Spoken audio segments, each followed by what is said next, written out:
Malam itu udara terasa seperti kristal.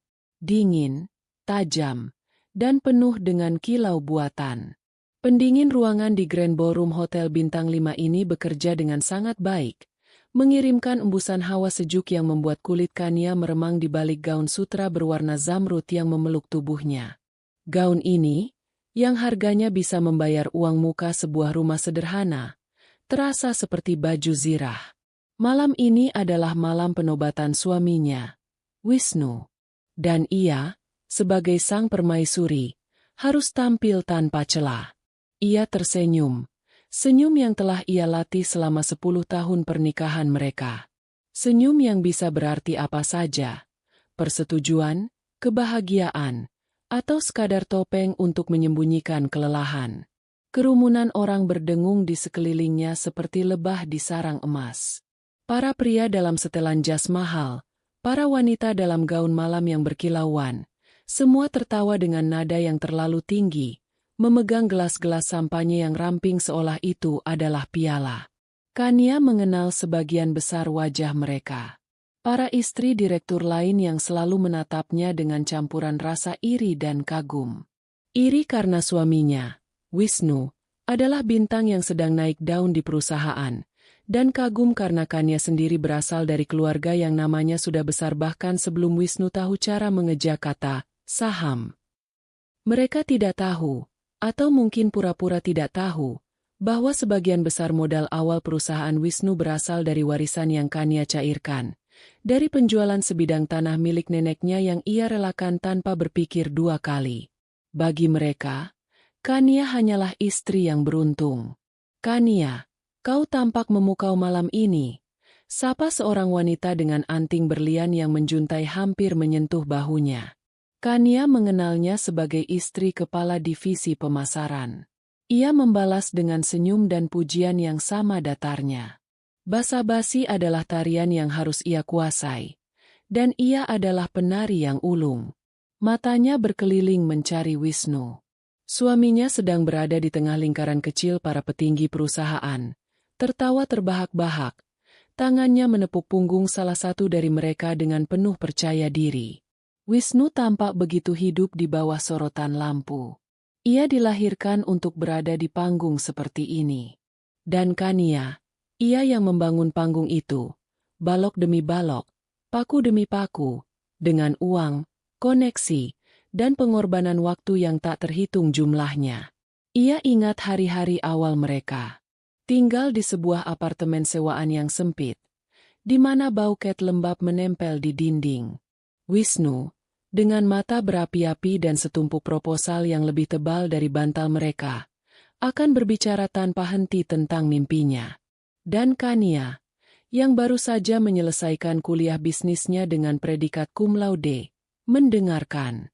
Ia tidak hanya mendengarkan, ia menganalisis, memberikan masukan, memperbaiki rencana bisnisnya, dan akhirnya membuka buku ceknya. Ia memilih untuk berada di belakang layar, membereskan administrasi, mengurus keuangan pribadi mereka, menciptakan sebuah rumah yang tenang agar Wisnu bisa fokus, berperang, di dunia luar. Itu adalah pilihannya.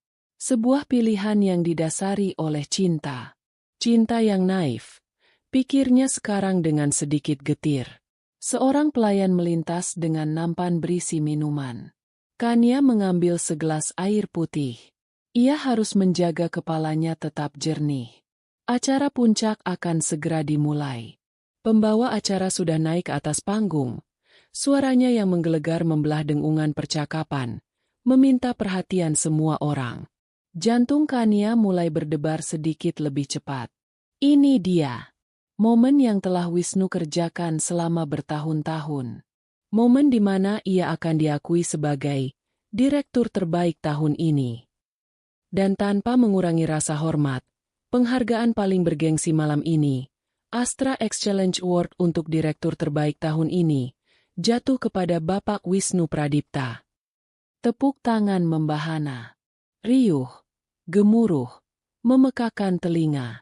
Kania berdiri, ikut bertepuk tangan, matanya berkaca-kaca karena bangga.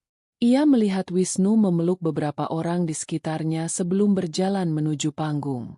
Langkahnya tegap, senyumnya lebar dan penuh kemenangan. Ia tampak seperti raja yang berjalan menuju tahtanya. Di atas panggung, ia menerima piala kristal yang berat, mengangkatnya tinggi-tinggi ke udara sementara blitz kamera menyambar-nyambar seperti kilat di tengah badai. Wisnu mendekati mikrofon. "Terima kasih. Terima kasih banyak." Suaranya terdengar mantap, dipenuhi emosi yang terkendali. "Saya tidak bisa berkata-kata. Penghargaan ini bukan hanya untuk saya.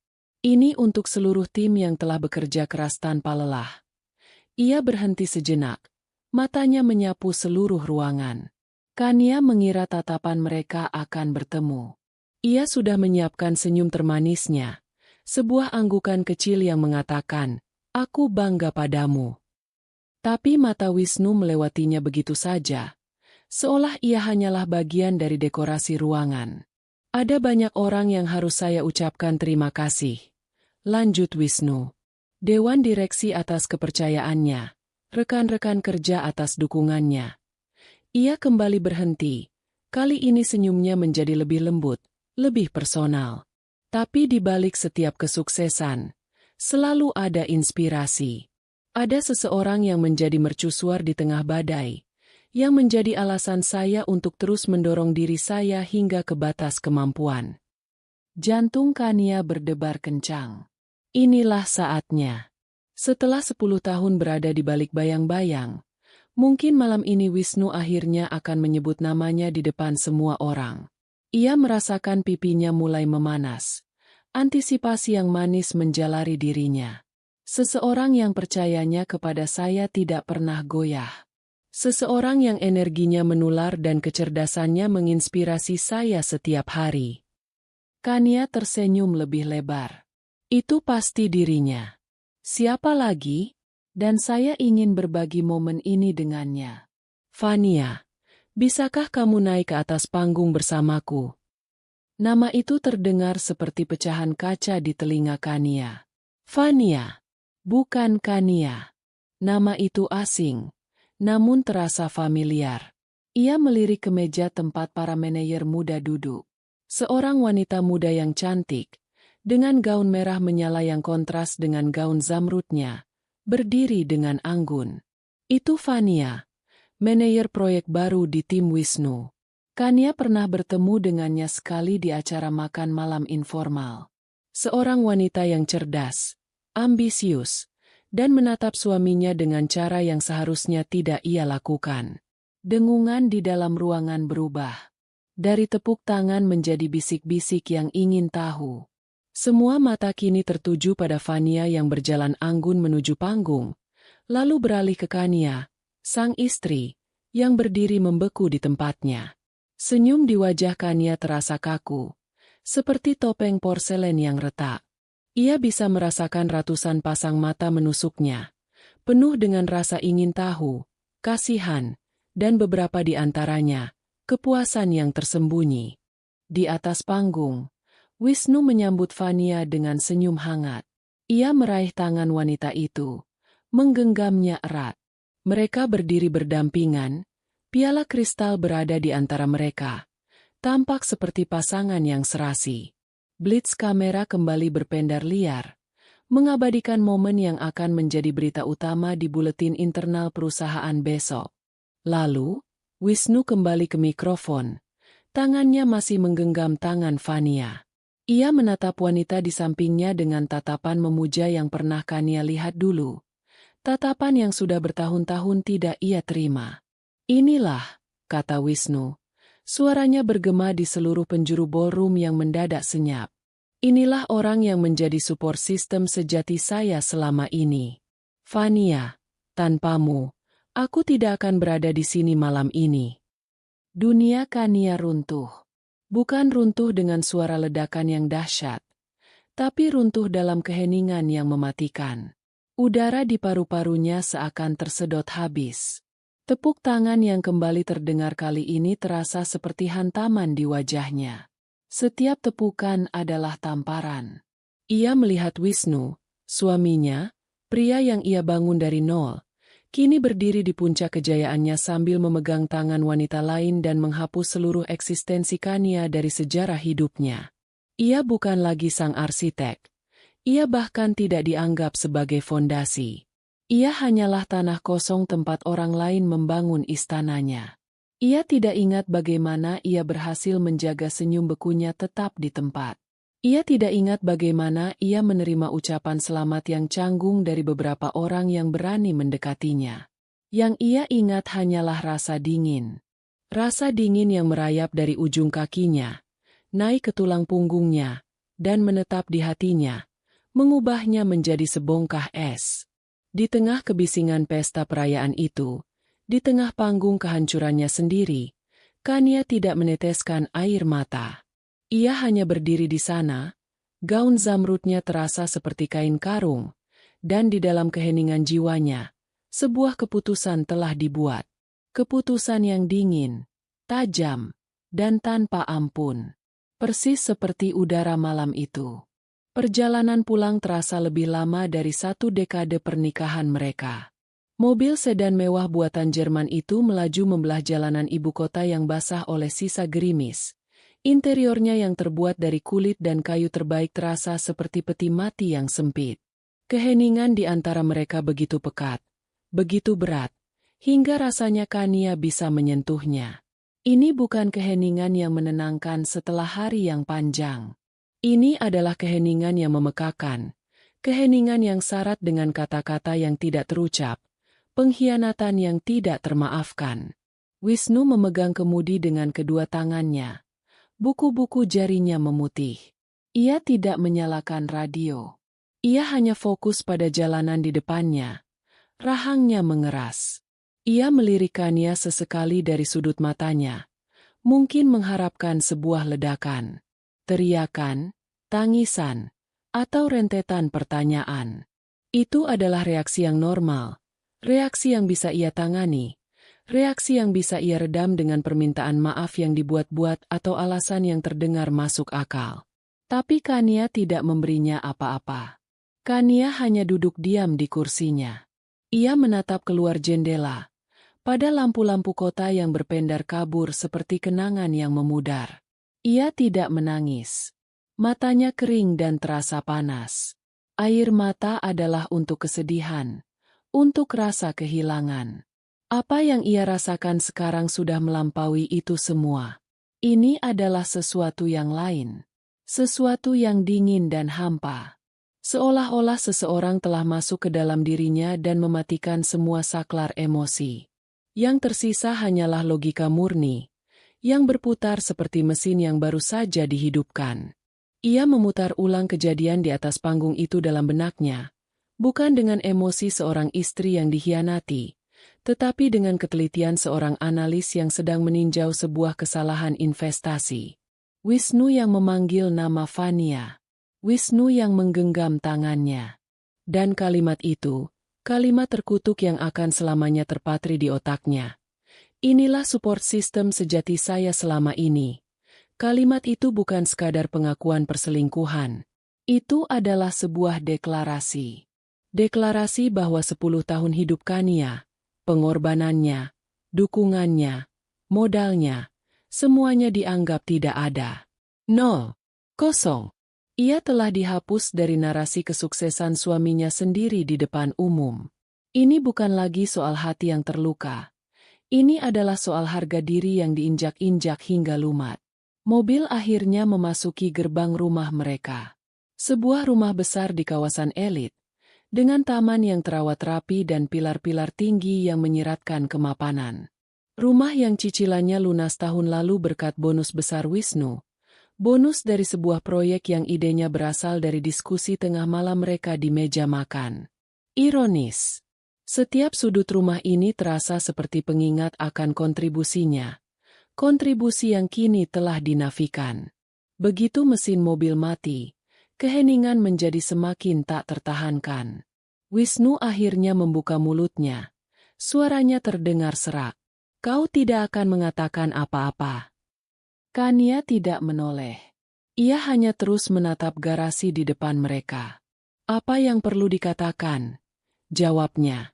Suaranya datar, tanpa getaran sedikit pun. Jawaban itu tampaknya membuat Wisnu lengah. Ia melepas sabuk pengamannya dengan gerakan kasar. Jangan begini, Kania. Jangan memberiku perlakuan diam seperti ini. Marahlah. Berteriaklah. Lakukan sesuatu. Untuk apa? Kania akhirnya menoleh. Matanya menatap lurus ke arah Wisnu.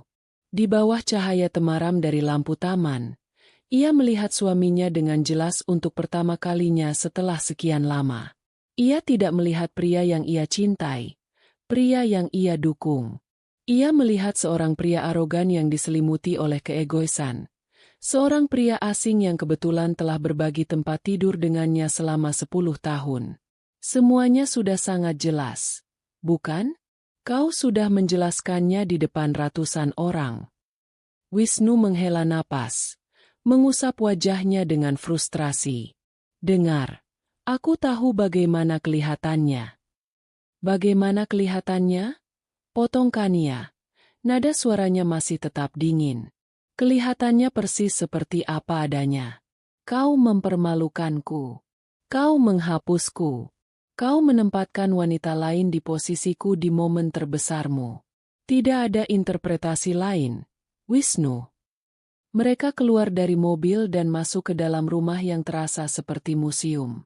Dingin dan sunyi. Wisnu melempar kunci mobil ke atas meja dengan suara berdebam, memecah keheningan. Ia melepas dasinya, melonggarkan kerah kemejanya. Ini tidak seperti yang kau pikirkan, katanya, mengikuti Kania yang berjalan menuju tangga. Fania, dia penting. Ini semua demi citra di kantor. Politik. Kau tidak akan mengerti. Langkah Kania berhenti di anak tangga pertama. Ia berbalik, dan untuk sesaat, Wisnu melihat kilatan di matanya. Bukan amarah, bukan kesedihan. Itu adalah sesuatu yang lebih menakutkan. Itu adalah kekecewaan yang telah membeku menjadi penghinaan. Aku tidak akan mengerti, ulangnya pelan. Setiap kata diucapkan dengan penekanan yang tajam. Aku, yang memegang gelar Master Administrasi Bisnis. Aku, yang membaca setiap draft proposalmu sebelum kau ajukan ke Dewan. Aku, yang menyarankanmu untuk mengambil alih proyek digitalisasi 2 tahun lalu yang akhirnya membawamu ke posisimu sekarang? Kau pikir aku tidak mengerti politik kantor? Wisnu terdiam. Ia lupa. Ia sudah terbiasa melihat Kania dalam balutan daster di rumah, mengurus menu makan malam dan jadwal sekolah anak-anak, jika mereka punya anak, tapi mereka selalu menundanya demi karir Wisnu. Sehingga ia lupa pada wanita cerdas yang ia nikahi. Jangan merendahkanku, Wisnu, lanjut Kania. Setidaknya berikan aku kehormatan itu. Akui saja, kau berselingkuh dengannya, dan kau terlalu pengecut untuk memberitahuku secara pribadi, jadi kau melakukannya di atas panggung. Rasa bersalah akhirnya tampak di wajah Wisnu, tetapi dengan cepat digantikan oleh pembelaan diri. Aku tidak bermaksud menyakitimu. Semua terjadi begitu saja. Aku stres, pekerjaan begitu menekan, dan Fania dia mengerti. Dia mengerti. Gema Kania. Kata-kata itu terasa seperti racun di lidahnya. Tentu saja. Dan aku, yang memastikan kau punya rumah untuk pulang, makanan hangat di meja, kemeja bersih di lemari, dan dana tak terbatas di rekeningmu. Aku tidak mengerti. Ia tidak menunggu jawaban. Ia melanjutkan langkahnya menaiki tangga. Ia tidak menuju kamar tidur utama mereka. Ia berbelok ke lorong, menuju kamar tamu di ujung. Wisnu mengikutinya. Suaranya kini terdengar memohon. Kania, kita bisa bicarakan ini. Jangan seperti ini. Mau tidur di mana kau? Kania berhenti di depan pintu kamar tamu. Tangannya sudah memegang kenop pintu. Di tempat di mana aku bisa berpikir, jawabnya. Berpikir tentang apa? Tentang kita. Kania menatapnya sekali lagi. Tatapan yang terasa seperti vonis. Aku sudah selesai berpikir tentang kita. Sekarang, aku akan mulai berpikir tentang aku. Ia masuk ke dalam kamar dan menutup pintu di depan wajah Wisnu. Ia tidak membantingnya. Ia menutupnya dengan pelan, dengan gerakan yang pasti. Suara, klik. Dari kunci yang ia putar dari dalam terdengar seperti suara palu hakim yang diketuk. Final. Di dalam kamar tamu yang asing, Kania tidak menyalakan lampu. Ia berjalan dalam gelap menuju jendela, menyingkap tirainya sedikit. Ia bisa melihat sebagian dari taman belakang. Kolam renang yang airnya berkilauan di bawah cahaya bulan. Semuanya dibeli dengan uangnya. Dibangun di atas tanahnya. Di dalam keheningan kamarnya, badai itu akhirnya datang. Tetapi badai itu tidak membawa air mata. Badai itu membawa kejernihan. Cinta, kesetiaan, pengabdian, semua itu terasa seperti konsep yang usang dan tidak relevan. Yang ada sekarang hanyalah perhitungan, aset dan liabilitas, keuntungan dan kerugian. Dan Wisnu, suaminya, baru saja mengubah dirinya dari aset terbesarnya menjadi liabilitas yang harus segera dilikuidasi. Malam itu, di dalam kamar yang dingin, seorang istri yang patah hati telah mati, dan seorang investor yang kejam telah lahir. Ia tidak akan meratapi nasib. Ia akan menyusun rencana. Pintu kamar tamu yang tertutup bukan sekadar sekat dari kayu. Itu adalah perbatasan antara dua negara yang kini berperang. Garis demarkasi antara masa lalu dan masa depan. Di dalam ruangan itu, Kania tidak tidur. Kantuk adalah sebuah kemewahan yang tidak ia butuhkan. Matanya yang kering menatap langit-langit yang putih dan kosong. Pikirannya bekerja dengan kecepatan dan presisi superkomputer. Kesedihan adalah kabut, dan ia tidak punya waktu untuk tersesat di dalamnya. Yang ia butuhkan adalah kejernihan. Dan pengkhianatan Wisnu, seburuk apapun rasanya, telah memberinya hal itu. Ia seperti terbangun dari mimpi panjang selama 10 tahun. Ia bangkit dari tempat tidur. Gaun zamrud yang mahal itu kini terasa seperti kostum dari pertunjukan yang telah usai. Ia melepaskannya tanpa sentimen, membiarkannya jatuh ke lantai seperti kulit ular yang berganti. Ia masuk ke kamar mandi, berdiri di bawah pancuran air panas, membiarkan air itu menghapus sisa-sisa malam yang hina. Ia menggosok kulitnya hingga memerah, seolah ingin menghilangkan jejak sentuhan Wisnu, jejak kehidupannya yang lama. Ia tidak menangis. Air yang membasahi wajahnya hanyalah air dari pancuran. Ketika ia keluar, dibalut handuk putih tebal, ia merasa seperti orang yang berbeda. Lebih ringan. Lebih fokus. Pukul 3 pagi. Rumah itu sunyi senyap.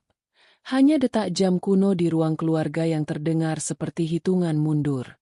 Kania mengenakan setelan piyama sutra yang nyaman, lalu berjalan tanpa suara keluar dari kamar tamu. Ia melewati pintu kamar utama mereka yang sedikit terbuka. Ia bisa mendengar dengkuran halus Wisnu. Pria itu tidur dengan nyenyak. Perutnya kenyang oleh makan malam mewah dan egonya terpuaskan oleh penghargaan. Ia tidur seperti seorang raja yang tidak menyadari bahwa kerajaannya akan runtuh saat fajar tiba. Rasa jijik yang dingin menjalari Kania, namun ia menepisnya. Emosi adalah beban. Tujuannya adalah ruang kerja di lantai bawah. Ruangan itu secara teknis adalah milik mereka berdua, tapi Wisnu jarang menggunakannya. Ia lebih suka membawa pekerjaannya ke meja makan atau sofa. Ruang kerja itu adalah domain Kania. Rak-rak bukunya dipenuhi buku-buku tentang investasi, hukum properti, dan biografi para pemimpin bisnis. Di sudut ruangan, di balik sebuah lukisan pemandangan sawah yang menenangkan, terdapat sebuah brankas yang tertanam di dinding. Jari-jari Kania menari di atas panel digital dengan lincah. Kombinasi angka itu adalah tanggal lahir ayahnya, seorang pengusaha tua yang sebelum meninggal selalu menasihatinya. Cintai suamimu dengan segenap hatimu, Kania.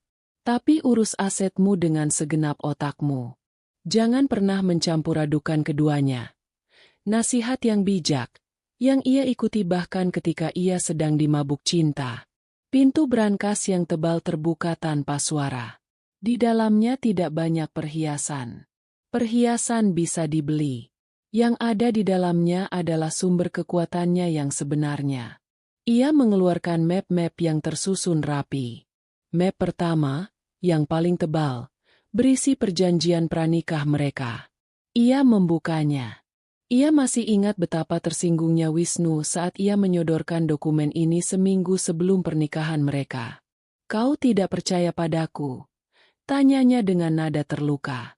"Aku percaya pada cinta kita," jawab Kania dengan tenang saat itu. "Tapi ayahku mengajariku untuk percaya pada dokumen legal." Ia membaca sekilas klausul-klausul penting. Semua aset yang dimiliki sebelum menikah, dan semua keuntungan yang dihasilkan dari aset-aset tersebut, tetap menjadi milik pribadi masing-masing. Semua warisan yang diterima setelah menikah juga menjadi milik pribadi. Ini adalah benteng pertahanannya. Map kedua berisi sertifikat-sertifikat. Bukan sertifikat penghargaan, tapi sertifikat kepemilikan. Sertifikat tanah di beberapa lokasi strategis, sertifikat properti komersial yang sedang disewakan, dan yang paling penting, sertifikat saham. Di sana, tercetak dengan tinta hitam di atas kertas berharga, adalah bukti kepemilikannya atas 90% saham PT Mentari Sejahtera, sebuah perusahaan induk yang terdengar biasa saja. PT Mentari Sejahtera inilah yang menjadi investor utama di perusahaan Wisnu, menyuntikkan dana di saat-saat kritis, membeli saham di saat harganya rendah. Wisnu tahu perusahaan itu adalah investornya, tapi ia tidak pernah tahu, atau tidak pernah mau repot-repot mencari tahu, bahwa pemilik sebenarnya adalah wanita yang tidur di sebelahnya setiap malam. Ia hanya menerima dana, dan menganggapnya sebagai keajaiban atau hasil dari proposalnya yang brilian. Kan ia tersenyum tipis. Senyum yang tidak akan disukai Wisnu. Ayahnya benar. Cinta membuat buta. Tapi dokumen legal bisa melihat dalam gelap. Ia meletakkan dokumen-dokumen itu di atas meja. Sekarang adalah waktunya untuk mengaktifkan pasukannya. Ia mengambil ponselnya. Kontak pertama yang ia hubungi ada di panggilan cepat nomor 2, setelah nomor Wisnu. Ia ragu sejenak, lalu menghapus nomor Wisnu dari panggilan cepat nomor 1. Sebuah tindakan kecil, tapi terasa sangat memuaskan. Ia menekan nomor 2. Panggilan itu dijawab pada dering kedua. Suaranya serak karena tidur. "Halo, Pak Suryo. Maaf mengganggu pagi-pagi buta. Ini Kania." Di seberang sana, suaranya langsung menjadi waspada dan jernih. Pak Suryo adalah pengacara keluarganya selama lebih dari 30 tahun. Seorang pria tua yang tajam dan tidak banyak bicara. "Bu Kania, saya harap tidak ada masalah serius." "Tergantung dari sisi mana Anda melihatnya," jawab Kania. Suaranya tetap tenang. "Saya mau Anda menyiapkan surat gugatan cerai terhadap Wisnu Pradipta. Segera." Terdengar keheningan sejenak. "Baik. Dasarnya, perselingkuhan dan perbuatan tidak menyenangkan. Buktinya sangat publik. Terjadi tadi malam di acara penghargaan perusahaannya. Ratusan orang melihatnya. Saya yakin beberapa dari mereka merekamnya." "Saya mengerti," kata Pak Suryo. "Dan pembagian aset sesuai perjanjian pranikah. Tidak ada yang perlu dinegosiasikan. Semua milik saya tetap milik saya. Semua yang diatasnamakan bersama akan kita likuidasi. Tapi saya ragu ada banyak. Sebagian besar diatasnamakan saya atau perusahaan saya." "Sangat bijaksana. Saya akan siapkan draftnya pagi ini. Akan saya kirimkan melalui email untuk Anda tinjau sebelum jam kerja dimulai." "Terima kasih, Pak Suryo." "Bu Kania," kata pengacara itu sebelum Kania menutup telepon. "Ayah Anda akan bangga." Kan ia menutup telepon. Hatinya terasa sedikit hangat. Ia tidak sendirian dalam pertempuran ini. Kontak kedua adalah penasihat keuangannya, Pak Harun. Seorang pria brilian berusia 40-an yang telah membantunya melipat gandakan warisannya. Ia mengirim pesan singkat terlebih dahulu. Urgent. Butuh bicara sekarang. Ini soal PT Mentari Sejahtera. Tak sampai 1 menit. Ponselnya berdering. Kania? Ada apa? Suara Harun terdengar cemas. Harun, aku butuh bantuanmu, kata Kania. Langsung ke intinya. Aku mau kita menarik semua investasi dari PT Wijaya Karya Persada. Wijaya Karya Persada adalah nama perusahaan Wisnu. Harun terdiam. Kania bisa membayangkan raut terkejut di wajahnya. Semuanya? Kania, itu akan membunuh perusahaan itu.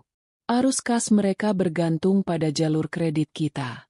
Proyek baru mereka sepenuhnya didanai oleh kita. Menarik dana sekarang sama saja dengan mencabut alat bantu hidup dari pasien. Aku tahu, jawab Kania dingin. Itulah tujuannya. Tapi, kenapa? Ini keputusan bisnis yang sangat buruk. Kita akan rugi. Aku tidak peduli kerugiannya. Harun, anggap saja ini biaya untuk membereskan masalah pribadi. Ini bukan lagi soal bisnis. Ini soal prinsip.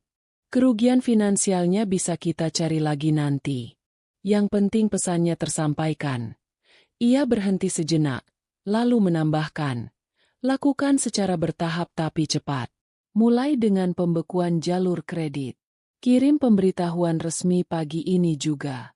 Lalu, dalam 2 hari ke depan, cairkan semua saham kita. Jual rugi pun tidak apa-apa. Aku mau kita keluar sepenuhnya. Harun, yang sudah mengenalnya cukup lama, tahu bahwa jika Kania sudah menggunakan nada suara seperti itu, keputusannya tidak bisa diganggu-gugat. Baik, Kania, aku akan lakukan. Aku akan siapkan tim pagi ini. Tapi kau yakin soal ini? Aku tidak pernah yakin ini seumur hidupku, jawabnya. Setelah menutup telepon, Kania duduk di kursi kulit yang empuk di ruang kerjanya. Fajar mulai menyingsing, mengirimkan garis-garis cahaya pucat melalui jendela. Di luar sana, dunia mulai terbangun. Di dalam sini, sebuah kerajaan sedang bersiap untuk dihancurkan. Ia menatap tumpukan dokumen di atas mejanya. Itu bukan hanya kertas. Itu adalah amunisi. Dan ia siap untuk berperang. Tidak akan ada air mata.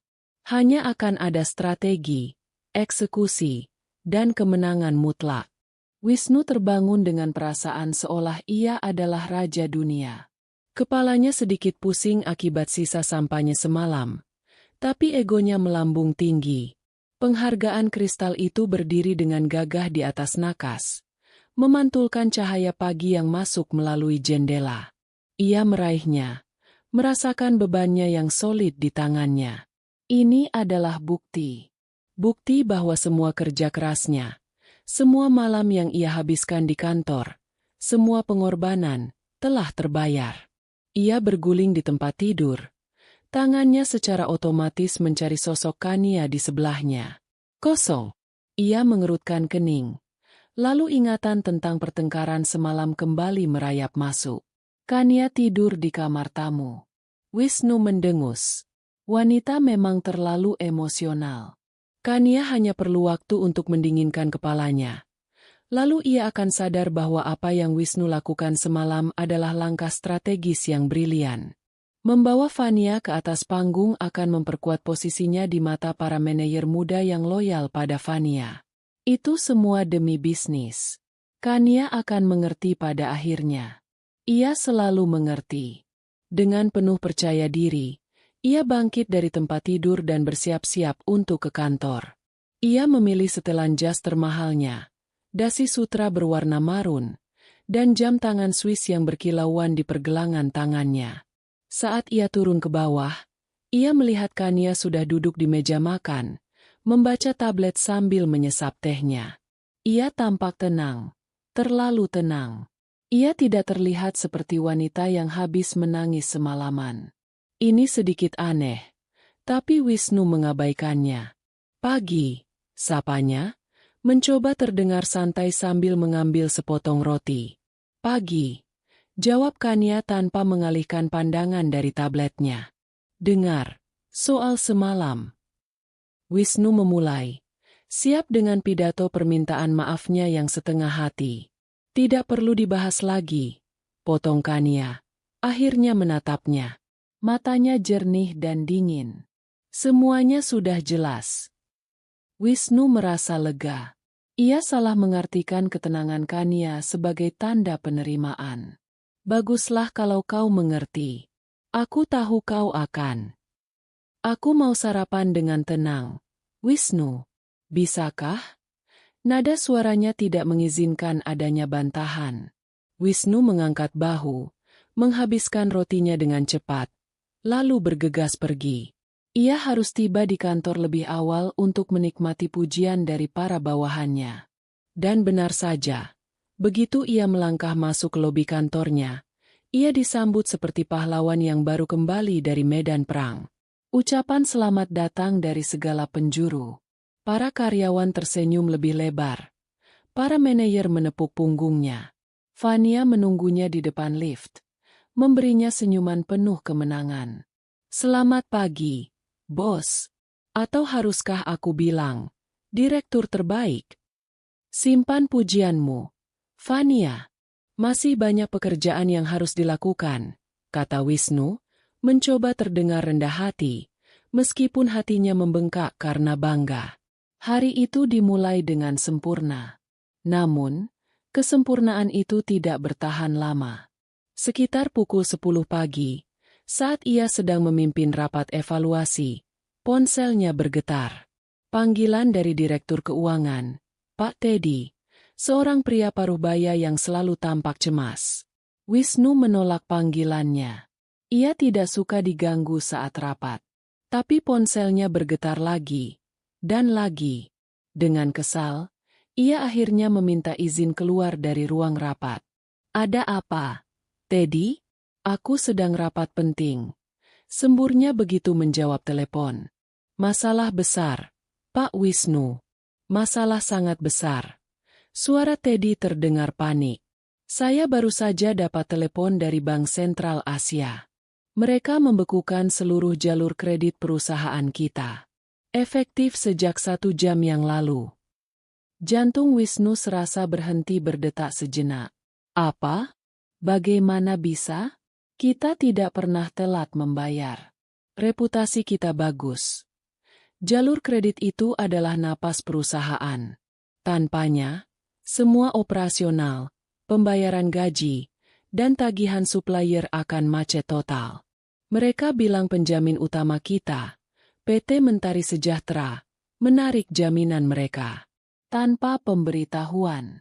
Mereka hanya bilang ini adalah bagian dari restrukturisasi portofolio internal mereka. Ini gila, Pak. Tidak ada yang melakukan hal seperti ini. PT Mentari Sejahtera. Investor misterius yang telah menjadi malaikat pelindung perusahaannya selama bertahun-tahun. Wisnu merasakan darahnya mulai mendidih. Brengsek. Siapa orang-orang ini? Coba hubungi mereka. Aku mau bicara dengan direkturnya sekarang juga. Itu masalah lainnya. Pak, kontak kita di sana. Pak Bimo, sudah tidak bisa dihubungi. Nomornya tidak aktif. Saya coba hubungi kantor pusatnya, tapi hanya dijawab oleh resepsionis yang mengatakan semua pertanyaan harus diajukan melalui email.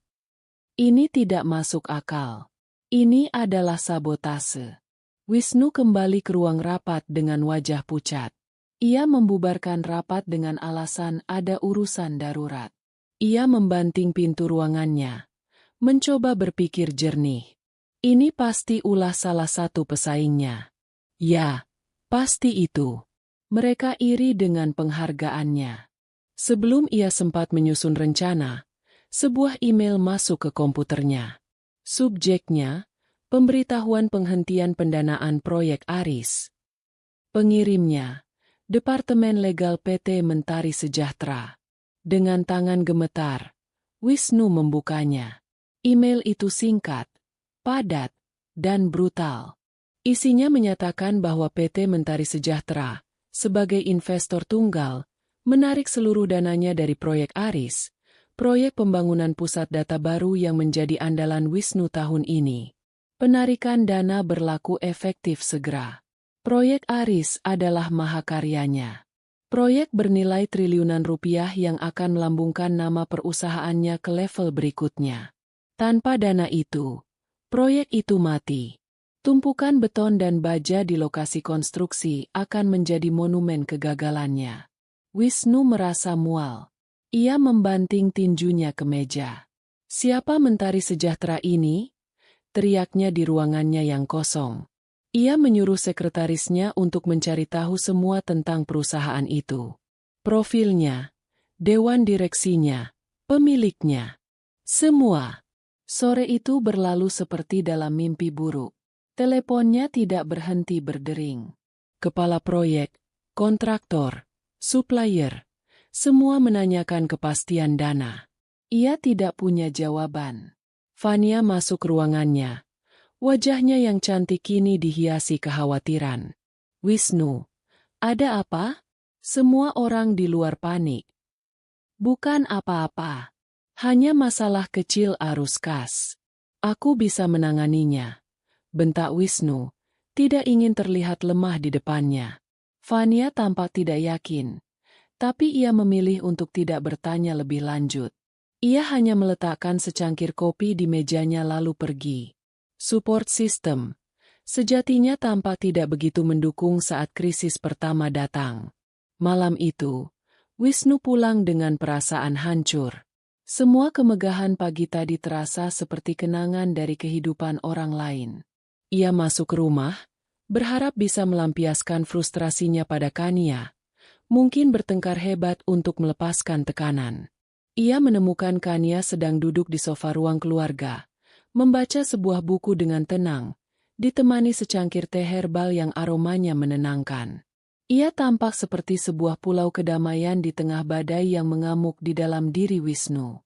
"Hari ini benar-benar neraka," gerutu Wisnu sambil melempar tas kerjanya ke lantai. Kania menurunkan bukunya, menatapnya dengan ekspresi yang sulit diartikan. "Oh ya? Kenapa?" "Kau tidak akan percaya. Ban membekukan kredit kita.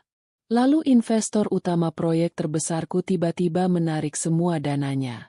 Tanpa alasan. Entah orang gila mana yang menjalankan perusahaan itu.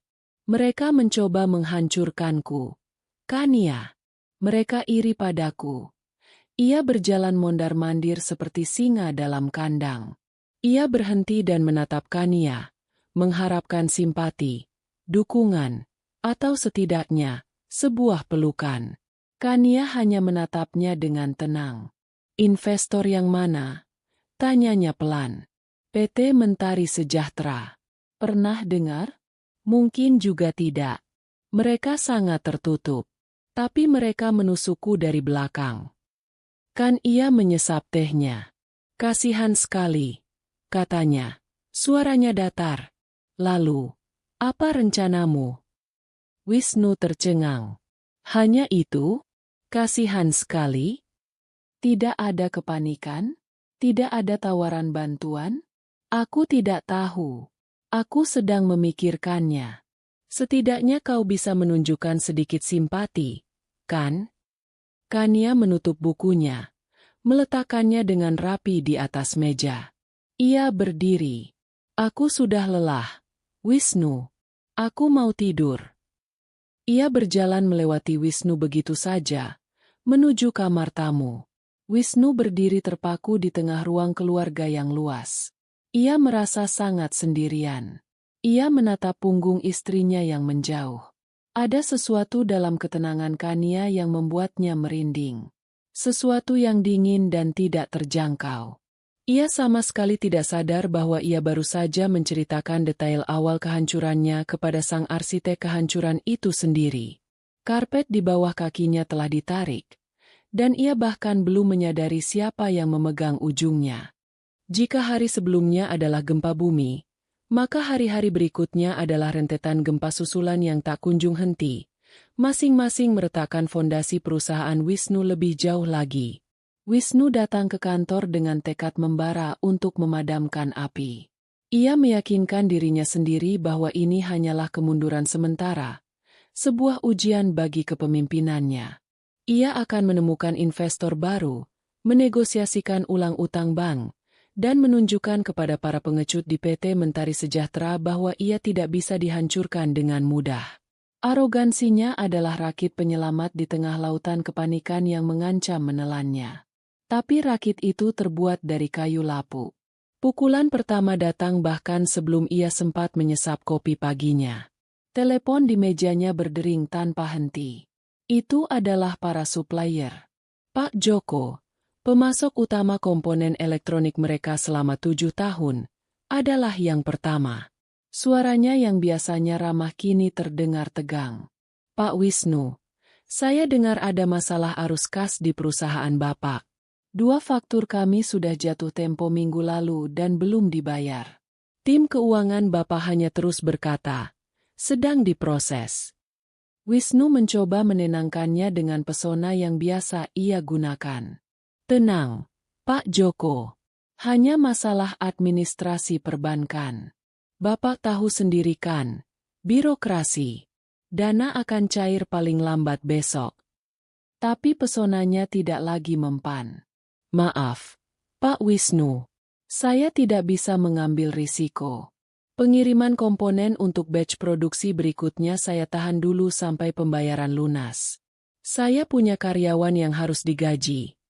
Telepon ditutup sebelum Wisnu sempat memprotes. Satu panggilan itu membuka pintu air. Setelahnya, telepon dari pemasok kertas, perusahaan catering, bahkan penyedia air galon kantor. Semuanya datang dengan nada yang sama. Bayar dulu, baru layanan dilanjutkan. Perusahaan itu lumpuh bukan karena tidak ada pekerjaan, tapi karena tidak ada bahan baku untuk dikerjakan. Produksi berhenti total. Di lantai kantor, atmosfer telah berubah drastis. Dengungan produktivitas yang ramai telah digantikan oleh bisik-bisik cemas. Para karyawan berkumpul di sudut-sudut pantry, berbicara dengan suara pelan. Wajah mereka penuh kekhawatiran. Wisnu bisa merasakan tatapan mereka saat ia berjalan melewati kubikel-kubikel. Tidak ada lagi tatapan kagum. Yang ada hanya pertanyaan dan ketakutan. Loyalitas mereka ternyata setipis slip gaji mereka. Pukulan kedua datang pada sore hari. Kepala Departemen Riset dan Pengembangan, seorang insinyur jenius bernama Anwar yang telah ia bajak dari perusahaan saingan 2 tahun lalu, masuk ke ruangannya. Ia meletakkan sepucuk amplop putih di atas meja Wisnu. Maaf, Pak, ini surat pengunduran diri saya. Wisnu menatapnya tidak percaya. Kau bercanda, Anwar? Di saat seperti ini, aku butuh orang-orang terbaikku sekarang. Anwar menatap lantai. Justru karena saat seperti ini, Pak, saya harus memikirkan keluarga saya. Saya sudah mendapat tawaran dari tempat lain. Jadi kau meninggalkan kapal yang tenggelam. Sinis Wisnu. Anwar akhirnya mengangkat wajahnya. Ada kilatan kekecewaan di matanya. Saya tidak akan menyebutnya kapal tenggelam jika kaptennya memberitahu kami apa yang sebenarnya terjadi, Pak. Tapi Bapak hanya diam dan menyuruh kami bekerja seperti biasa. Sementara di luar sana semua orang mengatakan perusahaan ini akan bangkrut. Kami butuh kepastian, bukan optimisme buta. Setelah Anwar keluar, 3 insinyur terbaik lainnya dari timnya menyusul. Sore itu, Wisnu kehilangan seluruh tulang punggung departemen inovasinya. Orang-orang yang ia bangga-banggakan sebagai aset terbesarnya ternyata hanya profesional yang mencari keamanan kerja. Ia mencoba mencari pelarian pada Fania. Ia memanggil wanita itu ke ruangannya, berharap mendapatkan suntikan semangat atau ide brilian. Fania masuk, Masih tampak cantik seperti biasa, tapi ada ketegangan di sekitar matanya. Aku butuh bantuanmu, Van, kata Wisnu. Suaranya terdengar lebih lelah dari yang ia inginkan. Moral karyawan hancur. Kita harus melakukan sesuatu. Vania duduk di hadapannya, menyilangkan kakinya. Aku sudah mencoba bicara dengan timku. Tapi sulit. Wisnu. Mereka semua bertanya apakah gaji bulan depan masih akan turun. Ia berhenti, lalu menatap Wisnu dengan ragu. Apakah masih akan turun? Pertanyaan itu terasa seperti tamparan. Tentu saja. Kau meragukanku. Bukan begitu, katanya cepat. Tapi kita harus realistis. Reservasi kita di restoran Perancis untuk akhir pekan ini. Mungkin sebaiknya kita batalkan? Aku dengar kartu kredit perusahaan sudah tidak bisa digunakan. Wisnu menatapnya kosong. Di tengah badai kehancuran ini, yang Vania khawatirkan adalah reservasi makan malam. Ia tiba-tiba sadar, Vania jatuh cinta pada direktur terbaik tahun ini, pada pria yang berdiri di atas panggung dengan piala di tangannya. Ia tidak jatuh cinta pada Wisnu, pria yang kini duduk di kursi yang terasa terlalu besar, dikelilingi oleh masalah yang tak terpecahkan. Support system sejatinya ternyata hanya berfungsi saat cuaca cerah. Putus asa. Wisnu mencoba jalan terakhir. Ia akan menggunakan dana pribadinya. Ia masih punya beberapa investasi saham dan reksadana atas namanya dan Kania. Itu tidak akan cukup untuk menyelamatkan perusahaan. Tapi setidaknya bisa untuk membayar gaji dan menenangkan para supplier untuk sementara. Ia membuka aplikasi perbankan prioritasnya di laptop. Ia masuk ke akun investasi gabungan mereka. Jantungnya mencelos. Saldonya 0. Semua unit reksadana telah dijual 3 hari yang lalu. Semua saham telah dilikuidasi. Hasilnya telah ditransfer ke sebuah rekening yang tidak ia kenali. Ia beralih ke rekening pribadinya. Isinya juga jauh berkurang. Hanya tersisa dana operasional bulanan. Bonus-bonus besar yang ia simpan di sana telah lenyap. Ia melacak transaksinya. Ada transfer besar ke rekening gabungan mereka beberapa hari yang lalu, tepat sebelum akun gabungan itu dikosongkan. Kania pasti yang melakukannya. Tapi kenapa? Untuk apa? Otaknya yang dilanda kepanikan tidak bisa menghubungkan titik-titik itu. Ia hanya berpikir mungkin Kania sedang memindahkannya ke instrumen investasi lain tanpa memberitahunya. Ya, pasti begitu. Kania selalu pandai mengelola uang. Malam itu, ia pulang ke rumah yang terasa semakin dingin. Ia tidak lagi punya energi untuk memulai pertengkaran. Ia hanya ingin merosot di sofa dan berharap semua ini hanyalah mimpi buruk. Ia menemukan Kania di taman belakang, sedang memangkas mawar dengan gunting kecil. Ia melakukannya dengan ketenangan dan fokus yang menakutkan. Gawat, Kania, kata Wisnu, suaranya parau. Seseorang menguras habis rekening investasi kita. Aku cek tadi, semuanya kosong. Kania tidak berhenti memotong. Ia membuang setangkai mawar yang layu. Oh ya? Aku yang memindahkannya, katanya dengan santai. Wisnu membeku. Apa? Kau? Kemana? Kenapa kau tidak memberitahuku? Kania akhirnya meletakkan guntingnya dan berbalik menghadapnya. Senja mewarnai langit di belakangnya dengan warna oranye dan ungu, membuatnya tampak seperti siluet. Aku memindahkannya ke tempat yang aman. Aku rasa ini bukan saat yang tepat untuk berinvestasi di perusahaan yang tidak stabil. Tidak stabil? Ini perusahaanku. Ini hidup kita, teriak Wisnu. Bukan, jawab Kania pelan. Suaranya tajam seperti duri mawar. Itu perusahaanmu. Dan ternyata, itu hidupmu. Aku hanya penonton selama ini, kan?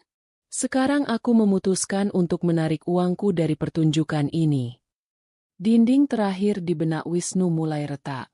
Ketenangan Kania, pengosongan rekening, Masalah di kantor, mungkinkah semua ini terhubung? Tidak mungkin. Kania tidak akan melakukan itu. Ia mencintainya. Atau setidaknya, dulu begitu. Keraguan yang mengerikan mulai merayap masuk ke dalam hatinya. Dingin dan berbisa seperti ular. Kehancuran tidak datang seperti gelombang pasang yang bisa kau lihat dari jauh. Ia datang seperti retakan di bawah tanah, tanpa suara. Hingga akhirnya tanah di bawah kakimu terbelah dan menelanmu bulat-bulat. Wisnu merasa seperti sedang ditelan hidup-hidup. 2 hari setelah percakapannya yang menegangkan dengan Kania di taman, situasinya di kantor telah berubah dari buruk menjadi bencana. Ia terpaksa mengumumkan penundaan pembayaran gaji. Pengumuman itu disambut dengan keheningan yang mencekam, diikuti oleh gelombang pengunduran diri massal. Kantornya yang dulu ramai kini terasa seperti kota hantu. Hanya tersisa segelintir karyawan loyal, atau mungkin mereka yang terlalu takut untuk mencari pekerjaan lain. Fania adalah salah satu yang pertama pergi. Ia tidak menyerahkan surat pengunduran diri. Ia hanya tidak muncul lagi di kantor. Pesannya yang singkat di WhatsApp hanya berbunyi, "Maaf, aku tidak bisa. Semoga berhasil." Support system itu telah mencabut stekernya. Wisnu menghabiskan hari-harinya dengan sia-sia. Ia menelepon setiap bankir, setiap pemodal Ventura, setiap kenalan kaya yang ia punya. Namanya kini beracun. Berita tentang perusahaannya yang diambang kebangkrutan telah menyebar seperti wabah. Tidak ada yang mau menyentuhnya. Piala, direktur terbaik, yang masih berdiri di mejanya terasa seperti sebuah ejekan yang kejam. Malam itu, ia pulang ke rumah bukan sebagai seorang direktur, tapi sebagai seorang pecundang. Ia mendorong pintu depan yang berat. Biasanya, aroma masakan atau wangi bunga dari vas di ruang tamu akan menyambutnya. Malam ini, yang menyambutnya hanyalah keheningan dan udara yang terasa basi. Lampu-lampu padam. Kecuali satu lampu kecil di lorong. Sesuatu terasa berbeda. Lukisan-lukisan cat air karya Kania yang biasanya menghiasi dinding ruang tamu telah hilang, meninggalkan paku-paku kosong dan bekas persegi panjang yang warnanya sedikit lebih terang. Beberapa patung keramik koleksinya juga tidak ada di tempatnya. Rumah itu terasa seperti sedang dilucuti jiwanya. Dengan perasaan tidak enak, ia berjalan melewati ruang-ruang yang temaram. Ia memanggil nama Kania, tapi tidak ada jawaban. Mungkin ia sedang keluar. Mungkin ia hanya sedang tidur lebih awal. Wisnu mencoba menenangkan dirinya sendiri, tapi jantungnya berdebar kencang. Saat itulah bel pintu berbunyi. Suaranya yang nyaring terasa menusuk di tengah kesunyian. Wisnu berjalan membukakan pintu.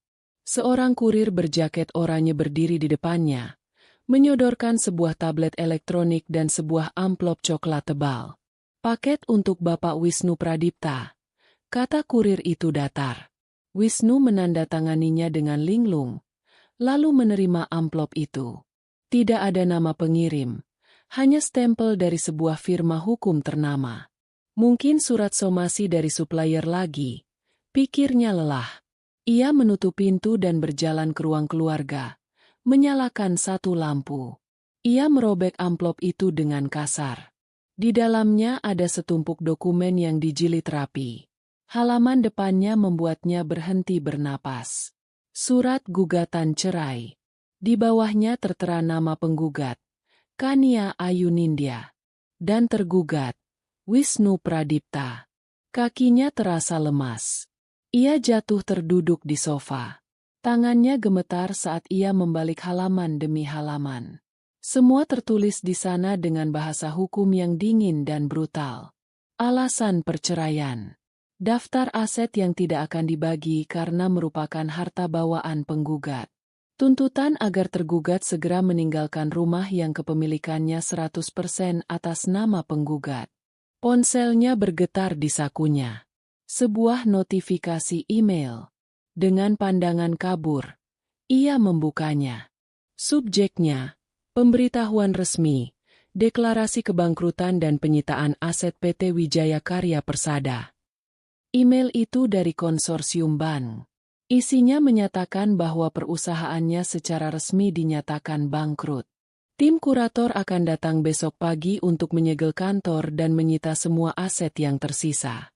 Dalam 1 menit, kedua pilar hidupnya, pernikahan dan karirnya, runtuh menjadi debu. Dan saat itulah semuanya menjadi jelas.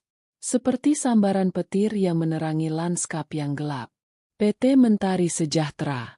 Penarikan dana yang tiba-tiba. Rekening investasi yang dikosongkan.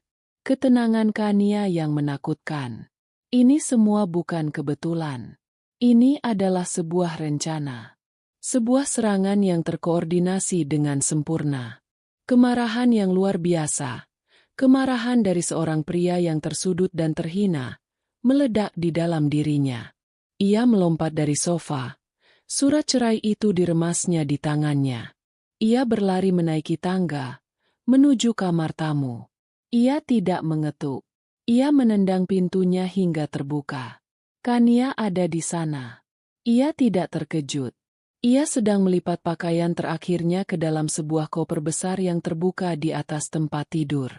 Ia mengenakan blus sederhana dan celana panjang, tampak siap untuk bepergian. Ia menatap Wisnu dengan ketenangan yang sama seperti yang ia tunjukkan selama seminggu terakhir. "Kau!" raung Wisnu. Suaranya serak karena amarah. Ia mengacungkan kertas yang sudah lecek itu. "Ini semua perbuatanmu, kan? Kau yang menghancurkan perusahaanku. Kau dalang di balik semuanya."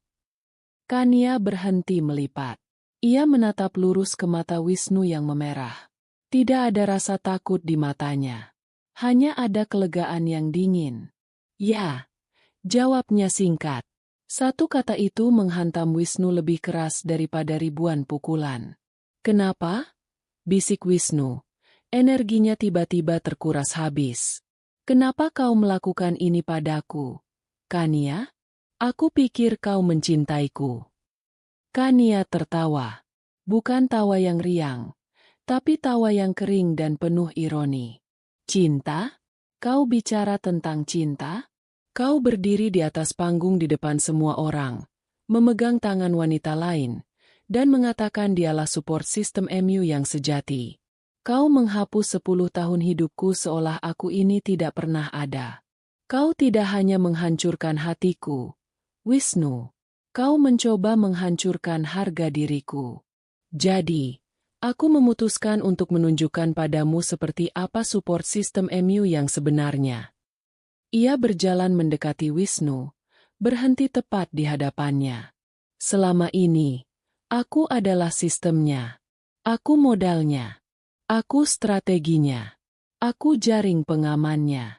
Dan kau anggap semua itu sebagai hal yang biasa saja. Kau pikir kau membangun semua ini sendirian."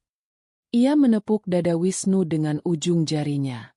"Sekarang, sistem itu sudah aku matikan. Semua yang kutarik, perusahaan, uang, rumah ini, semuanya adalah milikku. Itu bukan hasil usahamu. Itu adalah hasil investasiku yang kau salah gunakan." Ia mengambil langkah mundur, meraih pegangan kopernya. "Nikmati hasil dari usahamu sendiri, Wisnu. Lihat seberapa jauh kau bisa melangkah tanpa support system." Wisnu hanya bisa menatapnya. Mulutnya terbuka tapi tidak ada suara yang keluar.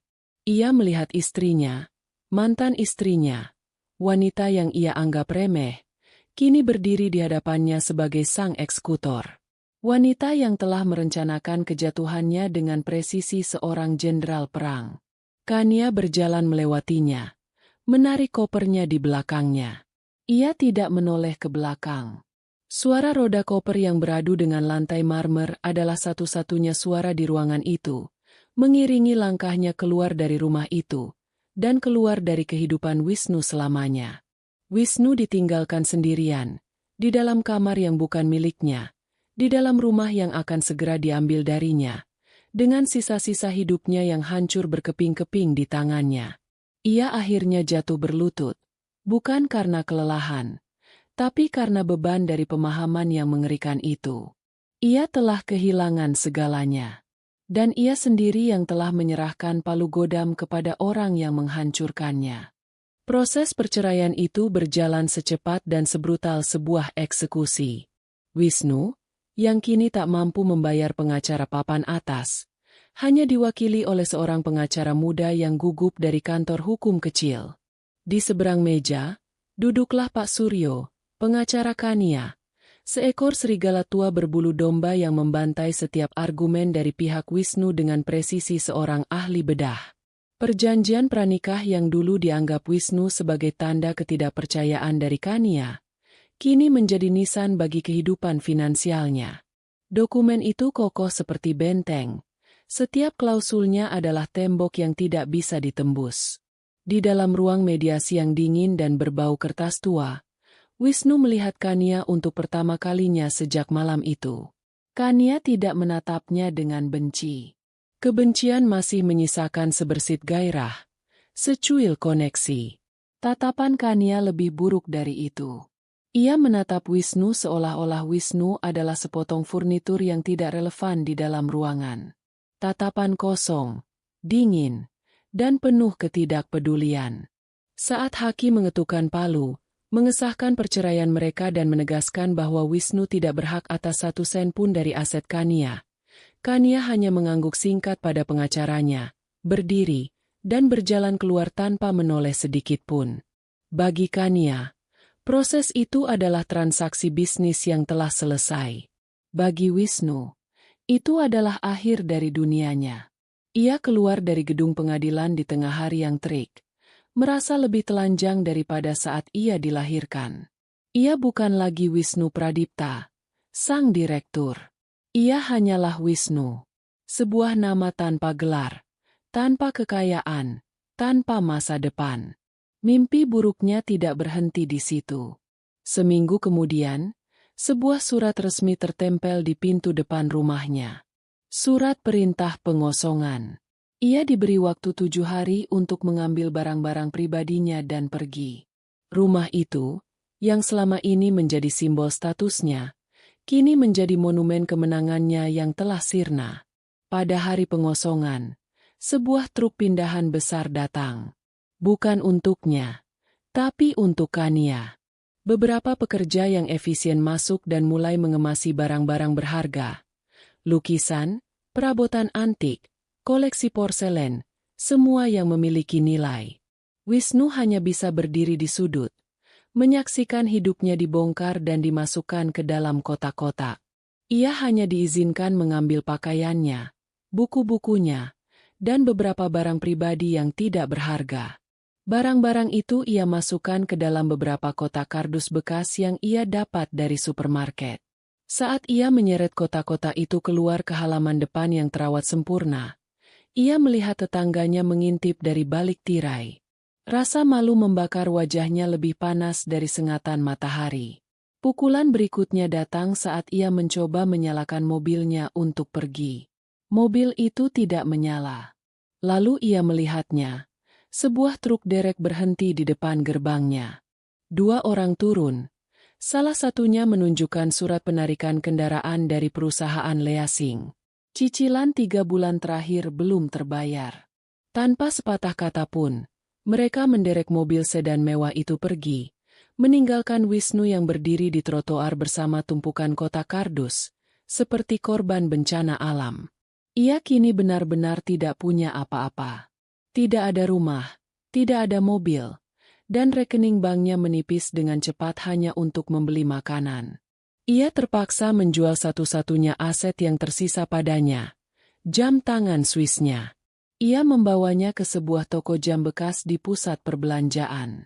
Pria di balik etalase meneliti jam itu dengan kaca pembesar, lalu menyebutkan angka yang hanya 1/4 dari harga belinya. Wisnu menelan harga dirinya yang tersisa dan menerima uang itu. Uang tunai di tangannya terasa berat, bukan karena jumlahnya, tapi karena beban kegagalannya. Ia butuh tempat tinggal. Dengan putus asa, ia mulai menelepon orang-orang yang ia sebut teman. Orang-orang yang pernah ia traktir makan malam mahal, yang pernah bermain golf dengannya di akhir pekan, yang tertawa paling keras mendengar leluconnya. Orang pertama adalah Dodi, rekan bisnisnya.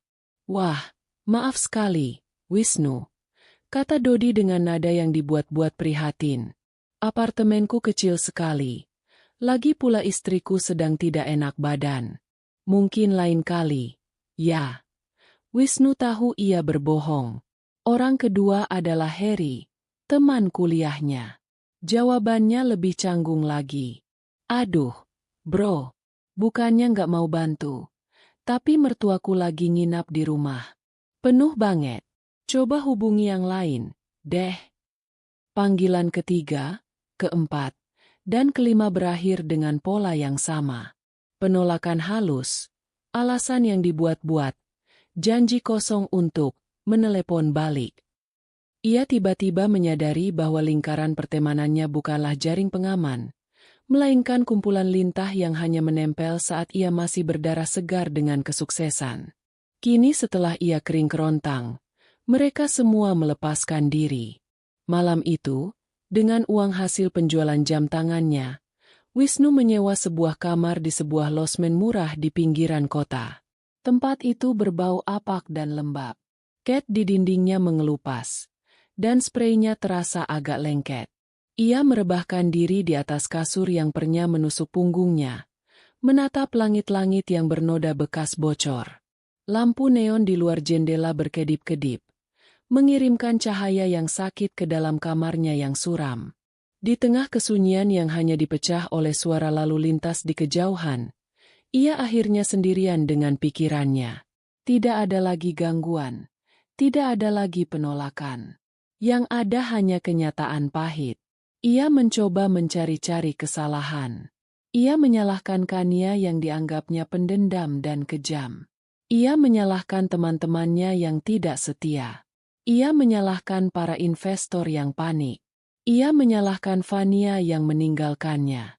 Ia menyalahkan semua orang, kecuali sosok yang menatapnya kembali dari cermin kusam di dinding kamar mandi, dirinya sendiri. Ia masih tidak bisa melihat bahwa kejatuhannya bukanlah karena satu malam penghinaan di atas panggung. Malam itu hanyalah pemicunya. Kejatuhannya telah dibangun selama bertahun-tahun, bata demi bata. Setiap kali ia menganggap remeh Kania, setiap kali ia mengambil pujian atas ide Kania, setiap kali egonya membengkak dan membuatnya lupa pada fondasi tempat ia berdiri. Ia adalah seorang direktur yang telah jatuh, bukan karena ditarik ke bawah oleh orang lain, tetapi karena ia telah membusuk dari dalam. Dan di dalam kamar losmen yang pengap itu, untuk pertama kalinya, ia merasakan sesuatu yang lebih dalam dari kemarahan atau rasa malu. Ia merasakan ketakutan. Ketakutan akan hari esok. Ketakutan akan kekosongan yang membentang di hadapannya tanpa akhir. Sementara dunia Wisnu menyusut menjadi sebuah kamar losmen yang suram, dunia Kania justru mengembang tanpa batas. Babak barunya tidak dimulai dengan pesta atau perayaan. Babak barunya dimulai dengan keheningan dan secangkir teh hijau di sebuah kantor kosong di lantai 37 sebuah gedung pencakar langit baru di pusat distrik bisnis. Ruangan itu masih berbau cat dan perabotan baru. Dindingnya terbuat dari kaca dari lantai ke langit-langit, menyajikan pemandangan kota Jakarta yang terbentang seperti permadani kelabu yang hidup. Di bawah sana, ribuan mobil bergerak seperti aliran darah di pembuluh arteri kota.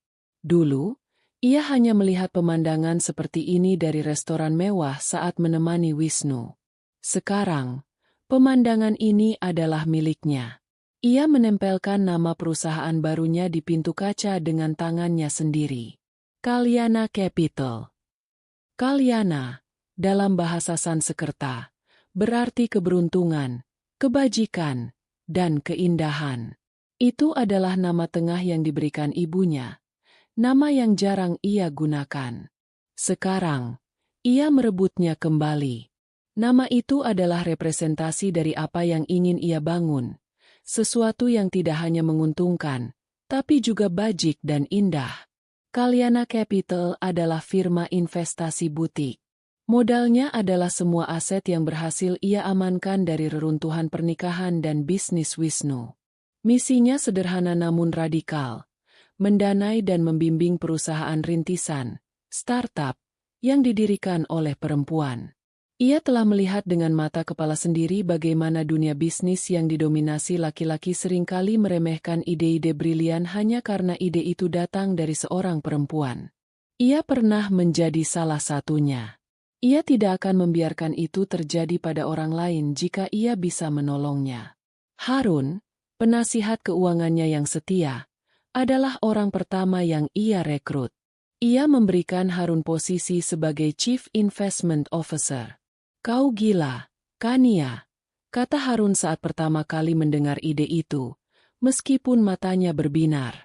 "Tapi ini kegilaan yang jenius. Aku ikut." Bersama Harun, ia mulai membangun timnya. Ia tidak mencari lulusan sekolah bisnis ternama dengan CV yang mentereng. Ia mencari orang-orang yang lapar, yang punya semangat, yang punya sesuatu untuk dibuktikan. Ia merekrut seorang analis muda yang brilian yang hampir menyerah, karena selalu dilewatkan untuk promosi di kantor lamanya. Ia mempekerjakan seorang manajer operasional, seorang ibu tunggal yang sangat terorganisir yang kesulitan mencari pekerjaan dengan jam kerja yang fleksibel. Tim kecilnya adalah kumpulan orang-orang yang diremehkan, sama seperti dirinya dulu. Dan karena itu, mereka bekerja dengan loyalitas dan semangat yang tidak bisa dibeli dengan uang. Hari-hari Kania kini terisi penuh dengan tujuan. Paginya dimulai dengan rapat untuk meninjau proposal bisnis. Ia membaca puluhan ide setiap minggu, mulai dari aplikasi kesehatan mental, platform fashion berkelanjutan, hingga perusahaan logistik yang menggunakan teknologi ramah lingkungan. Ia bukan hanya melihat angka dan proyeksi keuntungan. Ia melihat gairah di mata para pendiri. Ia mendengarkan cerita mereka. Siang harinya, ia akan bertemu dengan para pendiri startup yang potensial. Ia tidak duduk di belakang meja besarnya seperti seorang ratu. Ia duduk bersama mereka di meja bundar di ruang rapat, mendengarkan dengan saksama, mengajukan pertanyaan-pertanyaan tajam yang menguji ketahanan model bisnis mereka. "Apa rencanamu jika kompetitor besarmu menurunkan harga? Bagaimana kau akan mempertahankan pelanggan pertamamu? Apa nilai jual unikmu yang tidak bisa ditiru dalam semalam?" Ia keras, tapi adil. Para perempuan muda itu keluar dari ruangannya, entah dengan cek investasi di tangan mereka atau dengan daftar panjang perbaikan yang harus dilakukan. Tapi tidak ada satupun dari mereka yang keluar dengan perasaan diremehkan. Suatu sore, setelah seharian penuh rapat, ia duduk sendirian di kantornya yang mulai gelap. Pak Suryo meneleponnya, memberitahu bahwa proses penyitaan aset Wisnu telah selesai dan rumah lamanya kini resmi kembali sepenuhnya di bawah kendalinya. "Apa yang akan ibu lakukan dengan rumah itu?" tanya pengacara itu. Kania menatap pemandangan kota yang lampunya mulai menyala satu persatu. "Jual saja, Pak. Aku tidak butuh rumah sebesar itu lagi. Gunakan sebagian hasilnya untuk dana operasional Kalyana." Ia tidak merasakan apa-apa saat menyebut rumah itu. Tidak ada nostalgia, tidak ada kemenangan. Itu hanyalah aset di dalam portofolionya.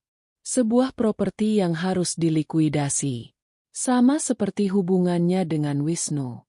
Ia tidak pernah secara aktif mencari tahu kabar Wisnu. Ia tidak perlu melakukannya. Dunia bisnis Jakarta adalah kolam kecil. Berita menyebar dengan cepat. Ia mendengar dari Harun bahwa Wisnu telah kehilangan segalanya. Ia mendengar dari kenalan lain bahwa Wisnu terlihat menjual jam tangannya. Ia mendengar semua itu, tetapi informasi tersebut masuk ke telinganya dan lewat begitu saja, seperti laporan cuaca di kota lain. Nasib Wisnu bukan lagi urusannya. Ia tidak merasa puas atau senang atas penderitaan Wisnu. Ia hanya merasa kosong. Bab itu telah ditutup dengan begitu rapat hingga tidak ada lagi emosi yang bisa merembes keluar. Fokusnya adalah pada masa depan. Pada membangun. Malam itu, sebelum pulang, Ia meninjau kembali satu proposal dari seorang wanita muda yang ingin membangun sekolah coding khusus untuk anak-anak perempuan dari keluarga kurang mampu.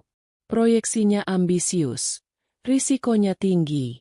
Tim analisnya menyarankan untuk melewatkannya. Tapi Kania melihat sesuatu yang lain. Ia melihat percikan api di mata gadis itu saat presentasi, percikan api yang sama yang pernah ia miliki, yang pernah Wisnu miliki, sebelum keserakahan dan keegoisan memadamkannya.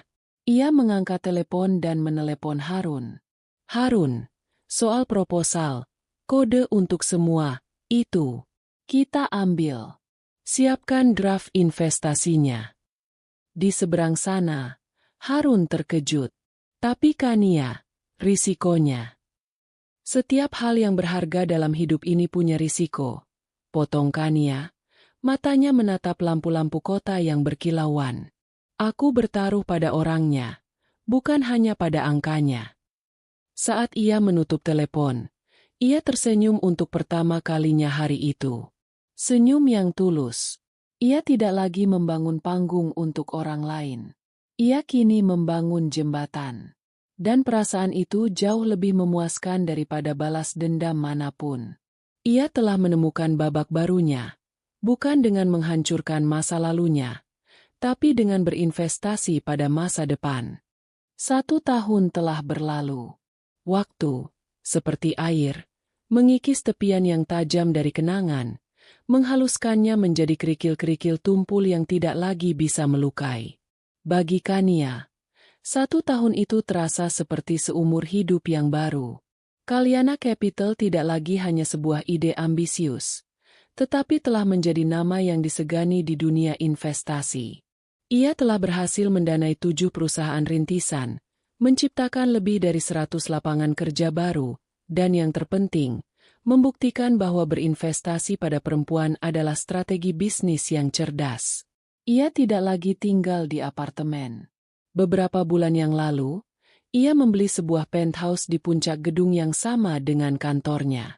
Sebuah ruang minimalis yang dipenuhi cahaya, dengan teras yang luas tempat ia menanam herba dan bunga-bunga favoritnya. Itu adalah istananya di langit, sebuah benteng ketenangan yang ia bangun dengan tangannya sendiri. Hidupnya kini adalah miliknya seutuhnya, diatur oleh jadwalnya sendiri, diisi dengan pekerjaan yang ia cintai dan orang-orang yang ia hormati. Nama Wisnu Pradipta telah memudar dari benaknya, menjadi tidak lebih dari sebuah catatan kaki dalam sejarah hidupnya yang panjang. Malam itu, hujan turun dengan derasnya, mengubah jalanan Jakarta menjadi sungai-sungai hitam yang memantulkan cahaya lampu neon. Kania sedang dalam perjalanan pulang. Ia baru saja selesai makan malam dengan seorang investor dari Singapura yang tertarik untuk menjadi mitra strategis bagi Kalyana Capital. Pertemuan itu berjalan sangat baik. Ia mengendarai mobil listriknya yang senyap, melaju dengan tenang di tengah badai. Alunan musik jazz lembut memenuhi kabin mobil, menciptakan kepompong kedamaian yang melindunginya dari kekacauan di luar. Ia berhenti di sebuah persimpangan lampu merah di kawasan yang agak kumuh, tidak jauh dari sebuah pasar tradisional yang sudah tutup. Wiper mobilnya bekerja tanpa lelah menyapu air dari kaca depan. Di tengah monotonnya gerakan wiper dan derasnya hujan, matanya secara tidak sengaja tertuju pada sebuah halte bus di seberang jalan. Halte itu remang-remang, hanya diterangi oleh cahaya dari papan reklame di atasnya. Beberapa orang berteduh di sana, merapatkan diri untuk menghindari tempias. Di antara mereka, ada satu sosok yang menarik perhatiannya. Seorang pria yang duduk di bangku paling ujung, terpisah dari yang lain. Ia tampak basah kuyup, meskipun berada di bawah atap. Pakaiannya yang kotor dan compang-camping menempel di tubuhnya yang kurus. Rambutnya panjang dan gimbal. Janggutnya tidak terurus menutupi sebagian besar wajahnya. Awalnya, Kania hanya merasakan sekelumit rasa kasihan yang abstrak, seperti yang biasa dirasakan orang saat melihat potret kemiskinan dari balik kaca mobil mereka yang nyaman.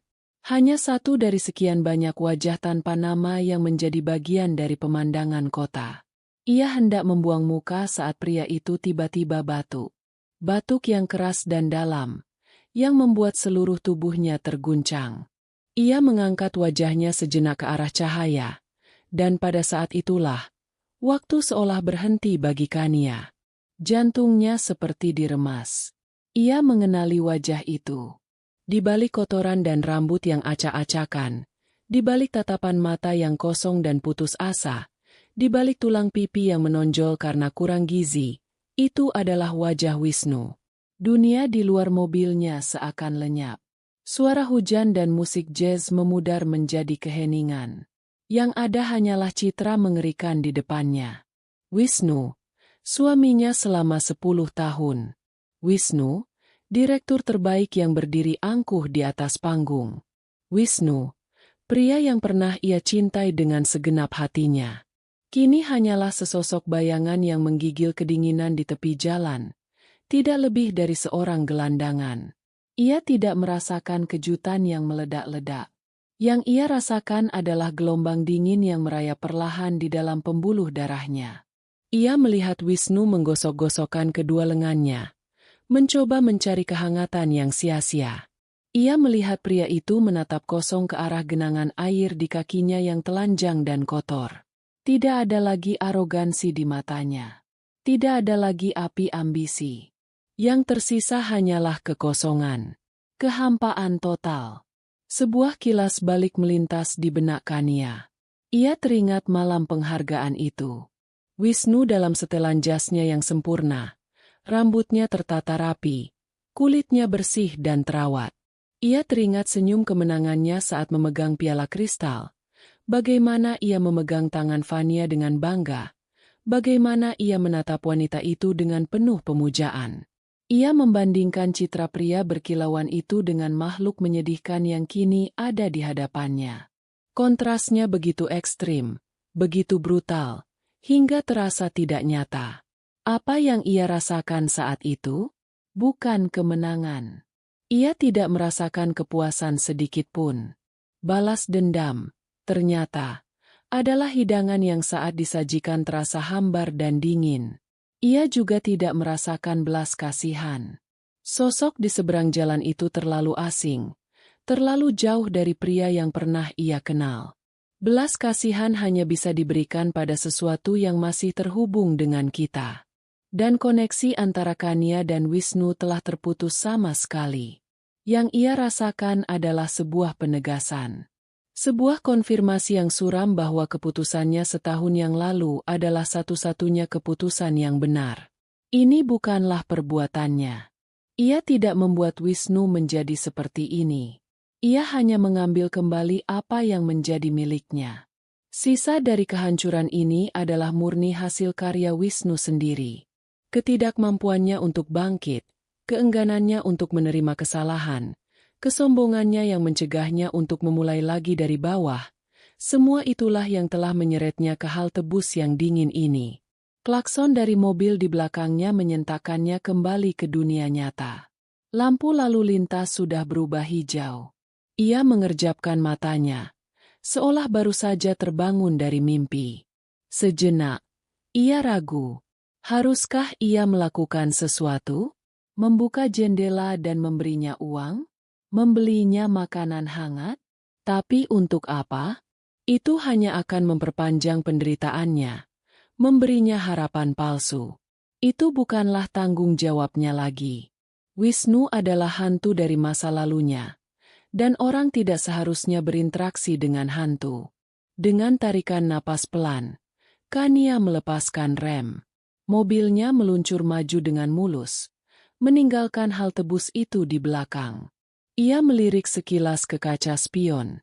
Bayangan Wisnu semakin mengecil, semakin kabur di tengah derasnya hujan, hingga akhirnya lenyap di telan malam.